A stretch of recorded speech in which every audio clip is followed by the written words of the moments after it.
Muy bien, ante todo, muchas gracias a León Amiras. Actualmente es el vicepresidente de la ley, pero fuiste presidente de la ley, estudiaste abogacía en Córdoba y hiciste tu máster acá en Israel. Por lo tanto, entendí, hace más de 30 años que vivís en este bendito país y hoy sos presidente de la barra, ¿cómo se dice en castellano? ¿De abogados de Jerusalén? El Colegio de Abogados de Jerusalén. Yo soy presidente en ejercicio del Colegio de Abogados de Jerusalén. Exactamente. Ok, vamos directamente al grano. A Bibi Netanyahu, primer ministro de Israel, se lo acusa de hoy 3 casos. El caso 1000 es de haber recibido aproximadamente 700.000 shekel en cigarros, champán y todo tipo de dádivas de millonarios. Lo segundo es de haber coordinado con el dueño de un diario buena cobertura a cambio de una reducción de la impresión del diario que tiene más popularidad hoy en día en Israel. Y lo tercero es haber favorecido regulatoriamente a un millonario a cambio de que ese millonario que tenía una página de internet de noticias le dé buena cobertura a Netanyahu. Hablamos de los casos 1000, 2000 y 4000. Ok. De acuerdo a esta descripción, y según tu experiencia de abogado, ¿dónde hay carne para ti para condenarlo a Bibi Netanyahu? Mira, lo dije más de una vez, cuando salieron estas causas y empezaron a ser investigadas por el fiscal general de Israel, que estas causas, las 3 causas, son problemáticas, tanto la número 1, la número 2 y la número 3. La primera causa de haber recibido ciertos regalos o dádivas, como tú dices, o cierto tipo de favores de millonarios, ¿sí? Que le regalaron botellas de champaña de 1.000 euros cada uno. Toda esa temática, tanto en Israel como en el mundo, hay un dicho que dice del derecho romano, que lo aprendí más que todo en Córdoba y no en Jerusalén, que por el mínimo no se preocupa el pretor. Es decir, tratan de dejar de lado ese tipo de cosas. En esta causa, que es la causa de haber recibido 500 botellas de champaña y joyas a su mujer, etcétera, etcétera, yo veo en esta causa, por la forma de ver y de actuar del sistema israelí, una causa problemática. A diferencia de otros juristas que dicen, yo veo el tema problemático en las otras 2 causas, que es lo que se llama las causas de la libertad de expresión. ¿Y por qué yo digo? En Israel es un sistema que muchas veces, para enseñarle a los ministros que no hay que robar o coimear, metieron al ministro del Interior, Deri, en su momento, preso. ¿Para qué? Para que los otros vean lo que les puede llegar a pasar.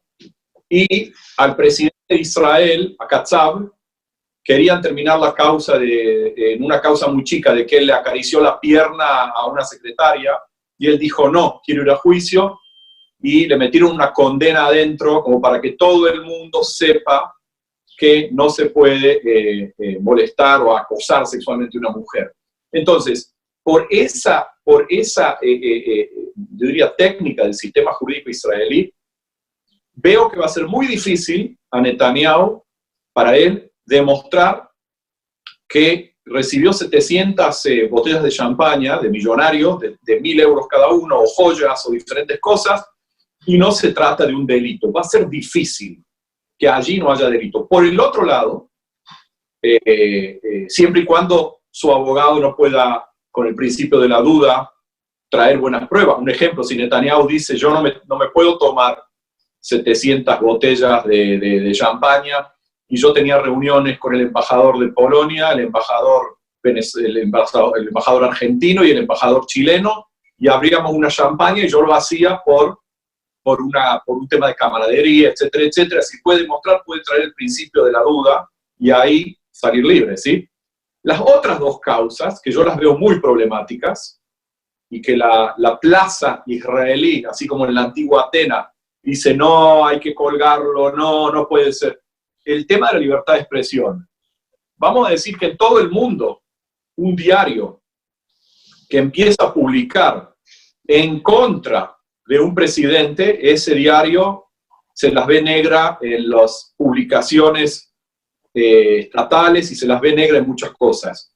Y acá a Netanyahu le dicen que él hizo un pacto con el idiota Haronot, que es el principal diario, y le dijo, incluso es un intento, si ustedes no publican cosas en mi contra, yo voy a intentar de traer una legislación en contra de un diario libre, Israel Hayom, etcétera, etcétera. Y también que habló con un millonario de un sitio de internet Walla y le dijo, si vos no publicás cosas en mi nombre, entonces yo voy a intentar de que vos puedas comprar una empresa. Eso es muy difícil debido a otro principio del derecho, que vos no podés crear un delito posterior a los hechos. Es decir, no pensamos que esto es tan jodido, pero como vimos que es muy problemático, vamos a llevarlo a juicio porque esto es algo muy problemático. En todo el mundo el tema de la libertad de expresión, pero es una realidad. Yo personalmente en mi estudio tengo muchos amigos periodistas y ellos junto a ti hacen la nota como vos pedís, vos decís baja esto, subí esto, pone esto, es decir, es una realidad. Entonces calcula, si un periodista de un diario pequeño habla con Leona Miras y tiene miedo de que yo le diga va a poner esto, pone lo que yo le digo, calcula cuando estás hablando con un intendente, con un ministro, con un presidente, es una cosa. Entonces yo en eso pienso que va a ser problemático. Aparte, no nos olvidemos que no estamos hablando de una falta disciplinaria, sino una falta penal criminal por un hecho que no era delito. Aparte, te explico, el delito de afarat emunim, que muchos lo traducen como abuso de desconfianza, muchos lo traducen como varias cosas, pero no hay mucha posibilidad de traducir. Si es como traducir en hebreo la palabra stam, no tenés una traducción de stam, son cosas del... Ese es un delito made in Israel, ¿sí? Que así como en Israel, ¿viste? Se come la shakshuka, la salsa de tomate, que meten tomate y huevo, y de ahí sale algo rico con las especies. Cuando vieron de que a un político no le pueden probar el delito de corrupción, porque es fácil ver el que pagó, pero no el que recibió, o el que recibió y el que no pagó, ponen este delito que dice, todo funcionario público que estaba en una situación de Nigud Inyanim, sería en cordobés, ¿cómo se dice Nigud Inyanim? Traducime. Conflicto de intereses. Claro, todo aquel que está en conflicto de intereses, hizo un negocio con el primo, con la suegra, con el amigo, dicen, es también un delito. Pero la gente del derecho español, o franceses, o de América Latina, si ven la tipicidad del delito, es una cosa monstruosa, porque es como decir, como no te podemos probar el delito, entonces ningún problema. Todo aquel que estuvo en una situación así cometió el delito. Es lo que tratan de probar a Netanyahu en algunas cosas. Entonces yo digo así, los tres jueces, que son excelentes jueces, yo conozco personalmente a los tres jueces, tanto al juez Shaham, al juez Baram y Rivka Feldman. Son tipos muy justos, al pan pan y al vino vino. Si acá hay delito, yo pienso personalmente que, como se diría en el lenguaje de la calle, Netanyahu la va a pasar duro, como decía el famoso cantante, es como pasar el Niágara en bicicleta o el Río de la Plata en bicicleta. Poder salir de explicarle a un juez, recibí 700 botellas, pero hubo un error, no era para tanto, es una tontería, ¿viste? Vamos a decir, es verdad, no es el ejército, que en el ejército ante una tontería a un gran general lo vuelan, ¿sí? O en el ejército, si un tipo se robó una lapicera o un celular, lo echan. No, estamos hablando de algo penal criminal. Pero, aún así, te repito, en Israel, las leyes se acatan y se cumplen, ¿no? Había un dicho en el derecho español que decían las leyes se acatan pero no se cumplen. Entonces tenés esos artículos del Código Civil de Argentina que nunca se cumplen, o penal, y nunca se cumplen, acá se cumplen. Pero te repito, estamos hablando del derecho penal, y para poder juzgar a alguien e incriminarlo, es como dicen los hinchas de Boca, decían la mitad más uno, no sé cómo era el dicho ese. Acá tenemos el 101%. En el derecho penal es preferible 1000 asesinos libres y no un inocente preso. O dejar libre a una persona que vos estás 100% seguro que es culpable, pero si no tenés el 101% y hay alguna duda de algún tipo, no podés juzgar. Y en Netanyahu, en las dos causas de la libertad de expresión, decirle que él hizo eso y que lo quiso convencer y el otro, a mí me parece que ahí no hay delito. Muy bien, entonces, según lo que entiendo, tú dices que así, de la causa 1000, que es la de los champán y los cigarros, hay más carne, que la causa 2000, que es la negociación para mayor influencia en Yediot Ahronot, hay menos carne, y el caso 4000, que es el único que introduce el término soborno, también hay poca carne, porque lo que me estás diciendo es que si un primer ministro, primero hay que demostrarle que el primer ministro ayudó a un hombre cuando no se lo merecía. Exactamente. Y lo segundo es que hay que demostrar que buena cobertura mediática es delito, cosa que sería algo nuevo en el mundo. Si es así, casi todos los presidentes de Sudamérica que pagan dinero del Estado para medios de comunicación, las pautas publicitarias tendrían que ir todos presos según el mismo principio. Exactamente, y toda la prensa en el mundo, y en especial en América Latina, que es muy clara, es una tristeza poder decir eso, pero en América Latina los grandes políticos y los grandes partidos llevan de la mano a la prensa, es una realidad. Acá en Israel el que diga otra cosa que tire la primera piedra, es decir, ni que hablar con el diario Haaretz, que vos ves, las cosas que publican, que vos decís están súper influenciadas en la política. Cuando vos lees en el diario Haaretz que Gidon Levy dice que los pilotos israelíes son asesinos porque con sus aviones bombardean a ciudadanos palestinos, ¿viste? Vos lees eso, te da ganas de vomitar de lo que está escribiendo, y se ve que hay una influencia de capitales privados o de gente de izquierda, o al revés. En el diario Israel Hayom, que por ahí todo el mundo habla de que Netanyahu está liquidado a nivel político, y ahí ponen que Netanyahu está apoyado en un 99.9. Es decir, es una realidad lo que se llama on beshilton, dinero y poder, y la libertad de expresión, ¿no? Que no lo inventamos nosotros, ¿no? Los americanos vienen hablando de la freedom of expression, está en la Constitución, y es una de las cosas más importantes, pero lamentablemente el dinero influye. León, vos estudiaste en Argentina y estudiaste en Israel. Antes de entrar a un problema especial que está viviendo Israel hoy con respecto a la justicia, nosotros no tenemos un sistema constitucional, pero sí tenemos un sistema constitucional porque tenemos leyes básicas que dentro de poco, según el principio Harari, tendrían que ser en algún momento una constitución formal. Por ahora se mantiene en una cuestión material. Y nuestros jueces supuestamente deberían dictar justicia por la ley o por la jurisprudencia y demás. ¿Cuál es la diferencia, antes de entrar al tema, entre lo que ves en el sistema legal en Argentina y en Israel? ¿Y cuál te sentís más cómodo?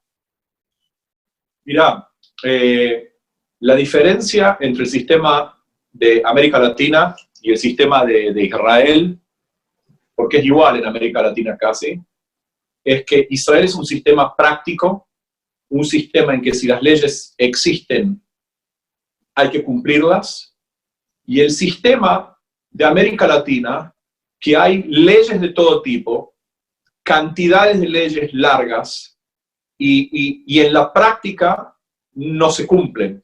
Es decir, en Israel, si hay que declarar la insanidad de una persona en la ley, dice, la insanidad la va a declarar el Misad Abriut, el Ministerio de Salud, por medio de una decisión, punto, se terminó.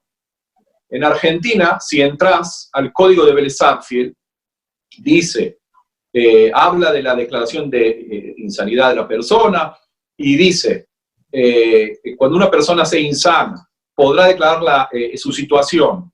El padre, si el padre no puede, la madre, si la madre no puede, sus hermanos, y si no pueden sus hermanos, un familiar, y si no tiene familiar, cualquier habitante del pueblo, si el loco incomode a sus vecinos o sus amigos. Es decir, 2 páginas, así lo dice el artículo, por lo menos del código de Bel-Sarfi, el último, no la última reforma, no sé si se lo cambió, pero quiero decir... Se lo cambió, se hizo un poco más práctico. Entiendo. Entonces, lo mismo en el derecho constitucional. Yo recuerdo, en mis épocas que daba clases en la Cátedra de Derecho Constitucional en Córdoba, como asistente nomás, que cuando estudiaba las constituciones latinoamericanas, por la Constitución mexicana, la Constitución mexicana tiene como rango constitucional el derecho al trabajo. Todo ciudadano mexicano tiene derecho a tener trabajo. Ahora, si hay 10 millones de desocupados, 100 millones, nadie hace nada. Entonces, artículos que llevan a nivel constitucional que son una pavada, porque no los puedes cumplir. En Israel, a diferencia, si algo está, lo cumplís. Y si no, no lo cumplís. Por ejemplo, las municipalidades encontraron en las leyes a nivel impositivo que en la época de que Israel estaba bajo el Imperio Romano, podían supuestamente el poder quitar a un deudor sus bienes o poder prendar, etcétera, etcétera. Y eso fue después al derecho británico, que también dijeron lo que se llama Pkudat HaMisim, la ley de impuestos, que sin juicio y sin nada, si un tipo debe una multa del coche, podés ir en el banco de él, anotar,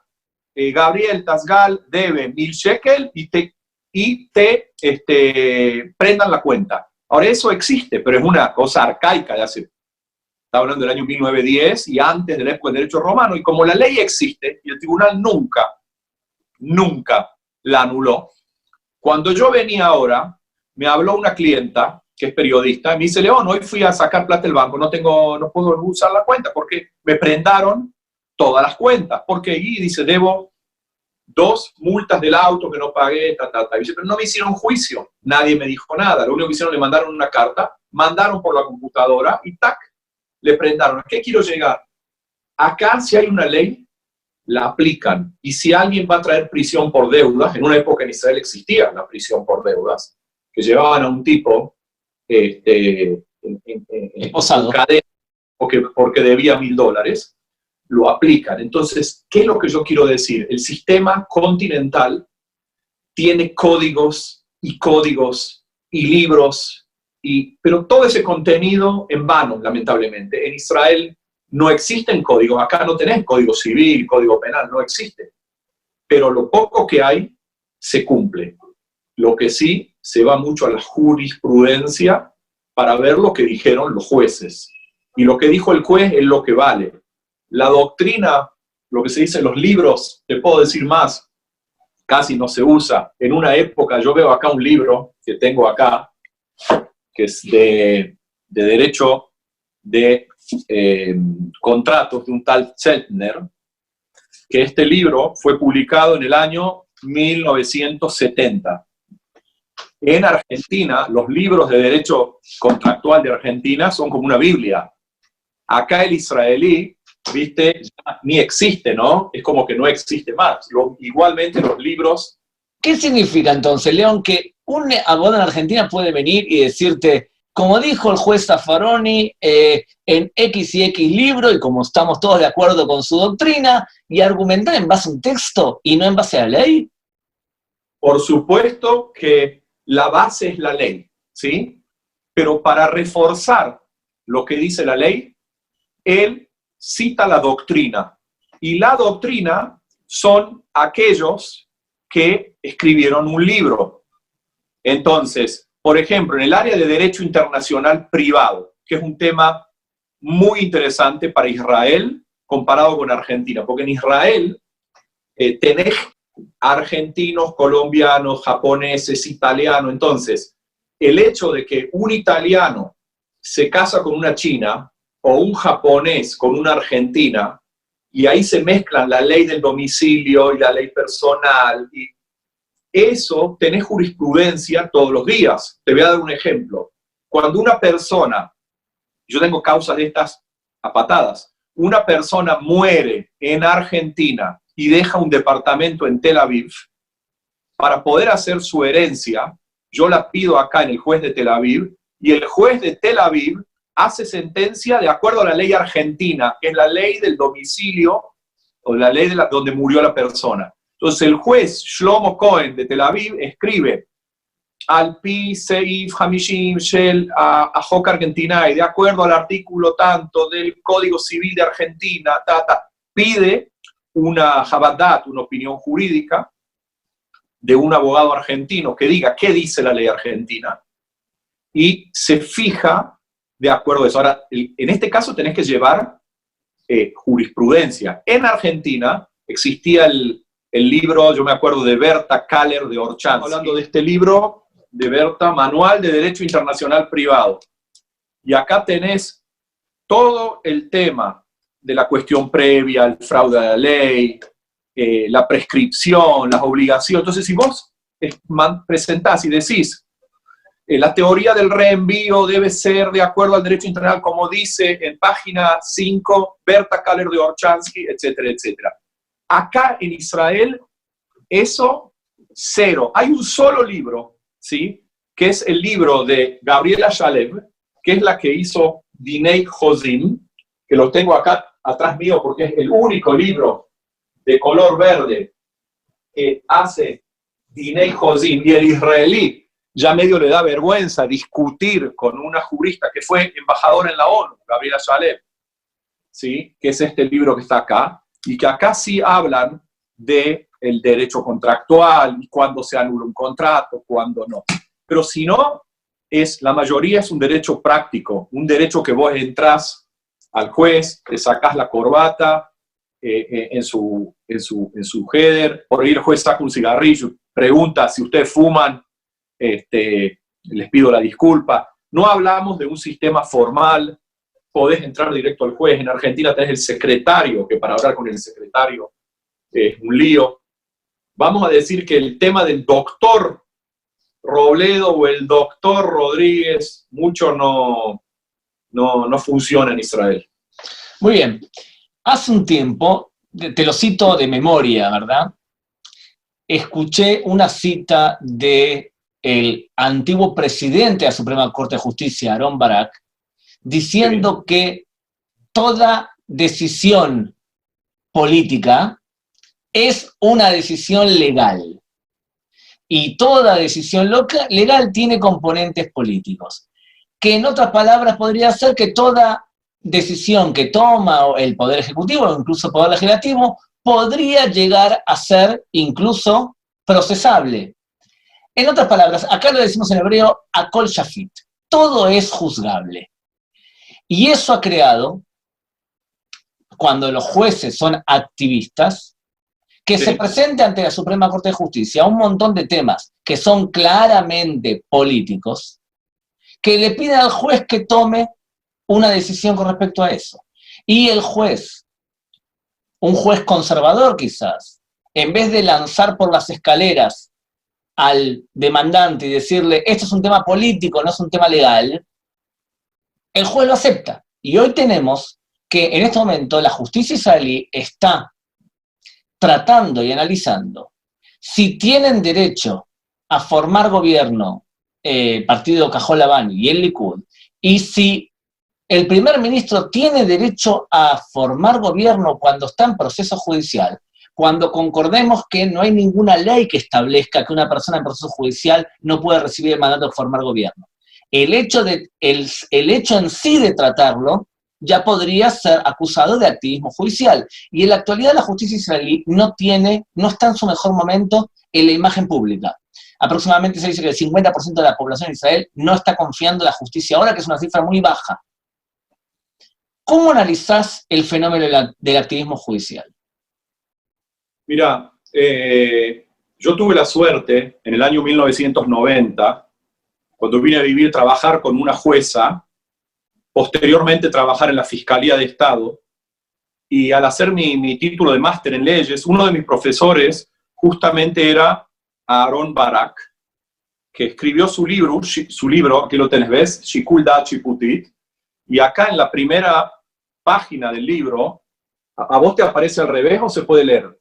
Dice, Letalmidai Leona Miras, Bebrajá, Jamá, Bejulai, Elea Mutzlaja. O sea, a mis bendiciones a Leona Miras, a mi alumno, con bendiciones cálidas y el deseo que tengas muchos éxitos. Aharon Barak. Aharon Barak me regala este libro cuando hice el curso que se llamaba el curso de interpretación de la ley. Aharon Barak es un jurista que te puedo decir, por ejemplo, en una charla que di en la Universidad del Litoral de Santa Fe, el decano de la facultad me dijo, yo me encontré con Aharon Barak en Harvard, y es un jurista increíble, siempre lo quise conocer, y sacó ya como 6 o 7 libros de filosofía, que son todos estos tomos, que cada vez que salía un tomo, yo lo compraba, le pedía a Aharon que me dé la firma, acá está, y él me preguntaba, ¿los leíste o los compraste solamente? Etcétera, etcétera. Aharon Barak, no hay que olvidarse que cuando él era un niño, en la época del Holocausto, y iba a ser seguramente él y su madre asesinados bajo la barbarie nazi, un sacerdote cristiano le salva la vida, lo lleva a su casa, y gracias a ese sacerdote que viven en un sótano, ¿sí? Le salvan la vida, y ese pequeño joven, Aharon Barak, que viene a vivir a Israel a los 14, 15 años, se da cuenta que nunca hay que cerrar las puertas de la justicia a nadie. Y es una persona que tiene, desde el punto de vista filosófico-jurídico, una apertura de que todo debe ser judiciable. Entonces, ¿qué es lo que pasó? Durante toda su etapa de presidente de la Corte, empezó a dejar de lado un poco las leyes frías y decir lo que dicen las leyes, y empezó a interpretar las leyes. Lo que pasa que es una realidad. En esos años, cuando la interpretación fue razonable, todo anduvo bien. Cuando la interpretación llevó a cierta situación que se estaba haciendo justicia, estaba muy bien. Cuando ya llegamos a casos de que, por ejemplo, un tipo vendió su casa y firmó un contrato, y cuando lo va a demandar al otro de que no cumple, el juez empezó a interpretar, hay un contrato firmado, pero las partes dijeron que se referían a otra cosa, empezaron a hacer como un chicle de todo este sistema, no Aharon Barak mismo en la corte, sino también muchos jueces más, y llegaste a una situación que ir a un tribunal era como una ruleta. Ahora, volvamos a tu pregunta. Cuando la Corte Suprema de Justicia, en la época de Barak, empezó a meterse en decisiones judiciales y a darle una interpretación jurídica, cuando hubo lógica, nadie dijo nada. El problema es que el poder judicial se empezó a meter mucho en el poder ejecutivo, en decisiones, y mucho en el poder legislativo. Te voy a dar un ejemplo. Si la legislación de Israel tiene mayoría y mañana dicen que los periodistas tienen la obligación de trabajar únicamente 3 veces por semana porque molestan con sus notas y demás, y hay una mayoría en el Parlamento y sale una ley, va a venir el Poder Judicial bajo el control de constitucionalidad y va a decir es un ataque al trabajo normal de los periodistas y va a anular la ley. Como ese ejemplo que yo te di, ha habido en Israel muchas leyes que tenían mayoría, pero el Poder Judicial las anulaba. Ahora, el Poder Ejecutivo también, muchas decisiones que eran legales, porque el poder tiene la facultad de decidir algo específico. Es legal porque hay mayoría, pero hay que analizarla. Lo mismo que es lo que ha pasado en estos últimos tiempos, cuando los servicios de inteligencia israelí dicen, vamos a ver si un enfermo de corona contagió a otros, vamos a sacarle el celular y vamos a ver por dónde anduvo, por qué calle, con quién se encontró, y sacaron una decisión del Ejecutivo legal, que debe ser así, pero fueron a la Corte y ahora la Corte tiene que decidir si eso es constitucional o no. El problema es que esto ya empezó a estar tan pesada, esta interpretación, que el propio ejército de Israel ya decía, cuando vamos a la guerra y vamos a atacar al enemigo, vamos a ver si lo hacemos por la zona norte o por la zona sur, porque a lo mejor por la zona norte, la Corte Suprema va a decir que logramos matar a más personas y hay que hacerlo por el sur. Es como que el general tiene que ir a la guerra con un abogado y con un fiscal al lado y empezar a verificar. Entonces, y con un abogado que sea filosóficamente de la escuela activista. Sin ninguna duda. De allí que ya en estas últimas épocas ha habido cambio. Nosotros los abogados en general siempre quisimos un poco el mundo conservador de las leyes, porque si no, no podés defender a una persona. Porque cuando vos interpretás las leyes de tal manera que todo puede ser entendido, el juez Barak en sus libros, o en uno de sus libros, él habla también de los testamentos. Y dice, cuando un tipo escribe un testamento, podés llegar a interpretar todo, no lo que está escrito solamente. Entonces, cuenta la historia de un tipo que dijo, yo le dejo a mi mamá $1 millón.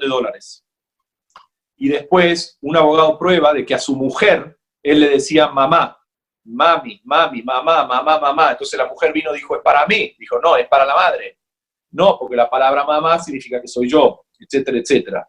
Y empezó a haber interpretaciones de interpretaciones, y vamos a decir, el mundo jurídico israelí, cuando ya llegó a una corte, en la corte de la causa Apropin, que decía que se puede analizar todo habido y por haber, entonces los abogados, que a nosotros los abogados nos gusta ganar dinero y nos gusta discutir, empezaron a traer teorías de que cuando el constructor dijo que iba a construir 300 casas, se refería a que no él iba a construir, sino si tiene dinero para construir por medio de otro constructor, y viste unos versos totales que, entonces, ahora estamos en el tema de Netanyahu, Cajón Labán, el gobierno. Si la Corte ve que hay algo muy, muy sucio, muy, muy antilegal, ¿sí? O algo completamente, lo que se dice que debe llegar a la justicia a ese punto, se van a meter, y a pesar que Netanyahu ayer anoche dijo, la democracia, el voto, el país soberano tiene que decidir y no nadie más, la Corte dice, al pan pan y al vino vino. Ustedes dedíquense a gobernar, la Knesset a legislar y nosotros a juzgar. Y si tienen en su mano, por ejemplo, un artículo que dice de que los jueces no podrán juzgar a un primer ministro a pesar que cometió un delito, van a decir que eso es una violación al principio general de que deben ser inculpados o culpables, etcétera, etcétera, y sin ninguna vergüenza, sin vergüenza lo que se dice, van a dar su decisión para salvar eso. O sea que en el marco de lo que estás explicando se podría entender desde el punto de vista político interno por qué, por ejemplo, el Likud o los partidos conservadores quieren meter jueces conservadores, para que vuelvan a la ley fría y menos a la interpretación o la doctrina Barak, por ejemplo.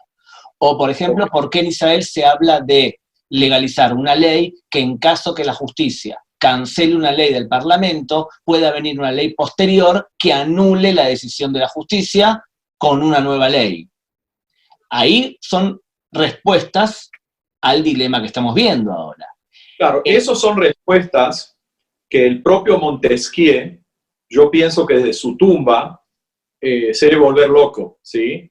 Porque debe decir, cuando yo escribí sobre la división de poderes no me imaginé, que es el sistema que vos comentas ahora, que es increíble, porque es la moaj israelí, la cabeza israelí. Dicen, la legislación hace lo que se le da la gana. Y si el Parlamento anula la ley, entonces vamos a sacar una ley de que la ley es válida a pesar que el Poder Judicial la anuló. Eso es un tema que mucho no se logró. No se logró por un respeto tácito al Poder Judicial. Y eso es lo que me preocupa a mí. Esa discusión entre Netanyahu, de que sí se lo puede juzgar, no se lo puede juzgar, de que al Poder Judicial se le va la mano y que el Poder Ejecutivo quiere hacer lo que él quiere y no le interesa. Me preocupa que nuestras próximas generaciones, tus hijos, tus nietos y tataranietos, si es que se dice así, digan en el futuro, ¿por qué voy a respetar la ley? ¿Por qué voy a respetar la decisión del Parlamento si yo voy a hacer lo que yo quiero?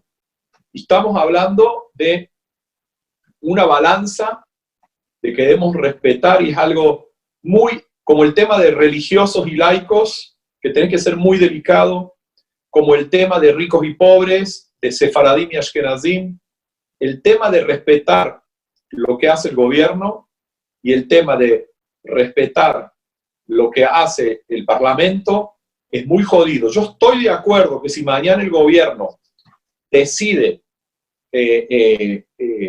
deportar a 100 inmigrantes ilegales de Eritrea, que la Corte no puede venir y decir, mirá, nosotros pensamos otra cosa, ¿sí? Otra cosa, y decidimos anular la decisión de que van a deportar a 100 personas ilegales de Eritrea. Eso yo entiendo, pero un ejemplo, si el Estado decide de que a 100 niños de 10 años les va a dar un permiso para quedarse en Israel, y el permiso se lo van a dar el 1 de diciembre del 2020, y el Estado los quiere deportar mañana a la mañana, y van a la Corte, y la Corte dice, pero si ustedes le dieron el permiso para el diciembre del 2020, ¿por qué lo van a deportar? Porque queremos. ¿A ustedes quieren? Ok.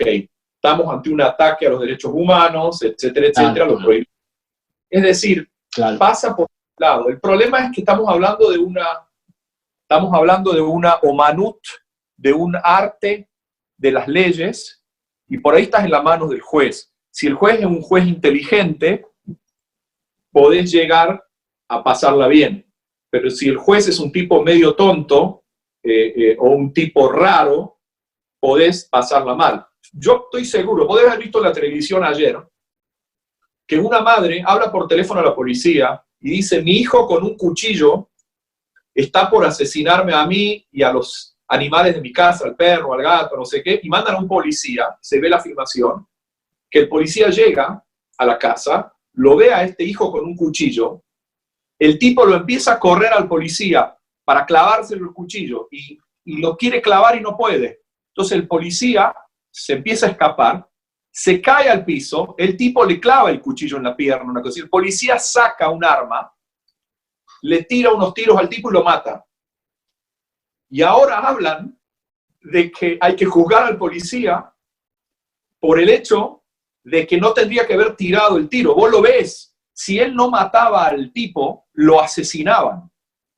Ahora, cuando la justicia empieza a analizar cosas como esta y lo juzga al propio policía, estamos hablando de una cosa de locos. ¿Sí? Estamos hablando como vos debes conocer el chiste del abuelito que venía gritando en Israel, este es un país de mierda, un país de mierda. ¿Conocés eso o no? Un abuelo venía gritando por las calles de Tel Aviv, este es un país de mierda, este es un país de mierda, Medinat Hara, país de mierda. Entonces un policía lo detiene y le dice, usted es un insolente, lo voy a llevar detenido. El tipo lo grita al policía y lo lleva detenido, le ponen las esposas, en Israel te ponen esposas en la mano y en los pies, habrás visto, y lo lleva ante un juez. Y el juez le dice, usted estuvo insultando a Israel, dijo que es un país de mierda, porque dijo eso. Y el abuelo dice, yo dije Medinat Hara, país de mierda, pero yo no me referí a Israel. Yo me refería, yo hice una mala interpretación, yo me refería a Canadá. Canadá es un país de mierda, hace mucho frío, hablan francés. Yo nunca hablé de Israel. Entonces el juez le dice al policía, dígame, ¿usted es un irresponsable? Le dice el juez al policía, ¿usted le preguntó si se refería a Israel? Dijo, no, lo lamento mucho. Entonces lo juzga al policía, le mete una multa de 10.000 shekel y una pena en suspenso. Entonces salen del tribunal caminando, el viejito y el policía, y el viejito lo abraza al policía así, y le dice, hermano, te dije que es un país de mierda Israel. Ahora, eso que te dije antes, que vimos esta semana, es una cosa de locos, ¿sí? Que de repente las personas muerden a los perros y no al revés. Claro, te diste cuenta que el problema que hay es que tenemos esta discusión sobre el tema legal que yo la vengo siguiendo hace mucho tiempo, que no es un tema de derecha-izquierda, es un tema de quizás los que quieren una ley más conservadora y que se respete la ley como ley, si no, no hay normas, y los que son mucho más abiertos, pero se ensucia toda esta discusión por el juicio de Netanyahu en el medio. Entonces, claro, si no estuviese el juicio en el medio, quizás hablaríamos realmente de los problemas graves que está teniendo, porque al fin y al cabo estamos perdiendo el balance. Y creo yo, y es mi opinión personal, que esta es una verdadera amenaza a la democracia israelí.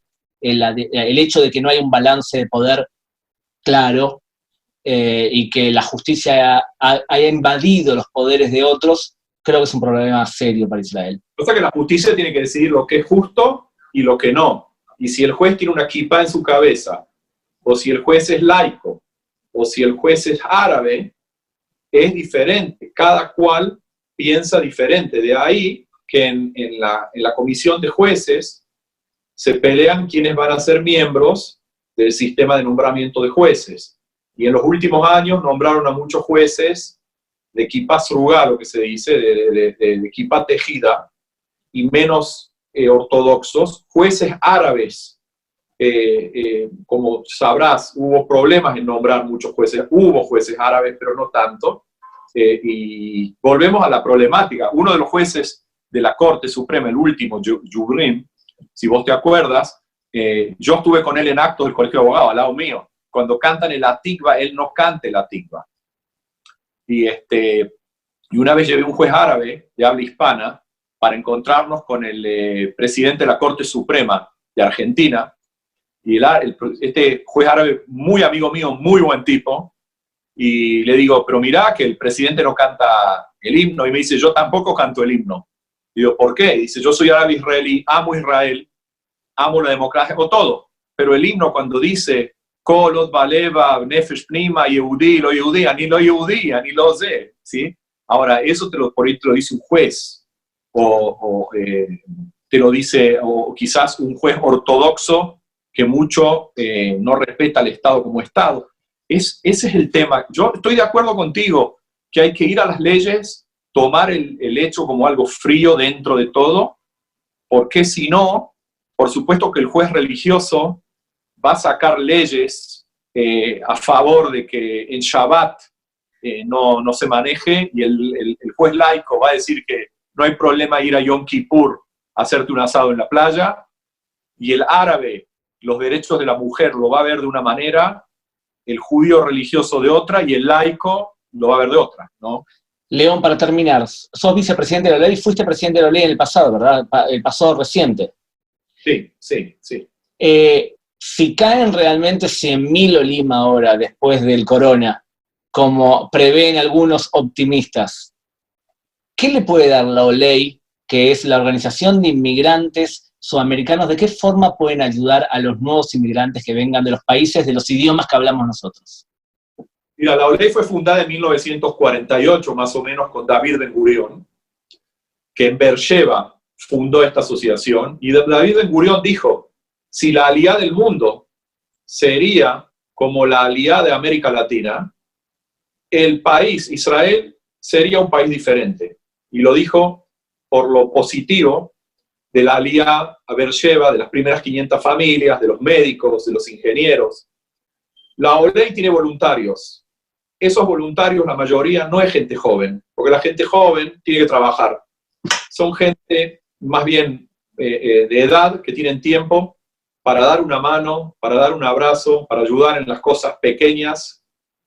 El Estado nos da muy pocos presupuestos, porque los argentinos no sabemos llorar, y el que no llora no mama, decía el tango, y muchos presupuestos van a los etíopes, van a los americanos, a los rusos, por ahí yo veo donaciones de judíos panameños o colombianos que donaron $1 millón para ayudar a los inmigrantes de Etiopía que están pasando, y yo digo, pero ayúdenme a la gente que hace aliyá de Argentina, de Chile, de Brasil, etcétera, etcétera.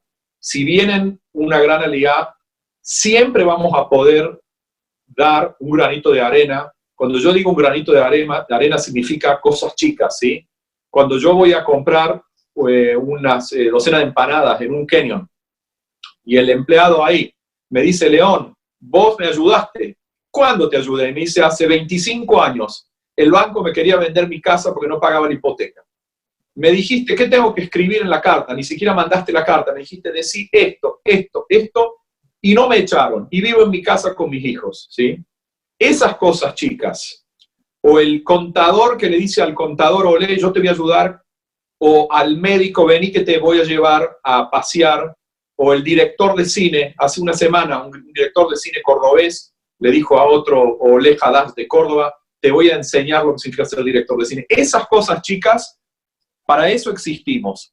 Las cosas grandes, para eso está el gobierno, el Ministerio de Absorción, la agencia judía, y como yo decía hace unos días, nosotros los latinoamericanos no nacimos acá, elegimos vivir acá.